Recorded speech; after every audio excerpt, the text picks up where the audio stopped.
আমাদেরকেও তিনি নির্দেশনা দিয়েছেন যে আমরাও যেন সব তার সঙ্গে একসঙ্গে আমরা যারা এখানে অবস্থান করছি আমরা যেন দেশে ফিরে যাই। আপনি এটা শুনেছেন, এটাও জানেন আমাদের মাননীয় নেত্রী যা কিছু সিদ্ধান্ত নেন বুঝে শুনেই নেন এবং তিনি তার সিদ্ধান্ত অবিচল থাকেন। সালমান খান কামালের একটা ফেসবুক লাইভ, তাতেই উত্তপ্ত এখন গণমাধ্যম।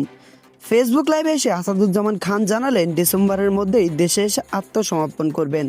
তাদের নেত্রী অর্থাৎ শেখ হাসিনা নাকি হুকুম দিয়েছেন ডিসেম্বরের মধ্যেই সকল নেতাকর্মী দেশে ফিরে আত্মসমর্পণ করতে হবে। তার এই বলা কথোপকথনে ইতিমধ্যে ঝড় বয়ে যাচ্ছে গণমাধ্যমগুলোতে। হঠাৎ করে আওয়ামী লীগের সকল নেতাকর্মীরা এমন সিদ্ধান্ত কেন নিলেন, আর শেখ হাসিনাই বা এমন হুকুম কেন দিলেন, বিষয়টা নিয়ে ইতিমধ্যে ঝড় চলতেছে গণমাধ্যমে। এইটা কি আসলেই কোনো নতুন সিদ্ধান্ত নাকি নতুন কোনো রহস্যের মোড় রয়েছে? বিষয়টা নিয়ে আপনার মন্তব্য কি? ভিডিওর কমেন্ট বক্সে জানাতে ভুলবেন না কিন্তু।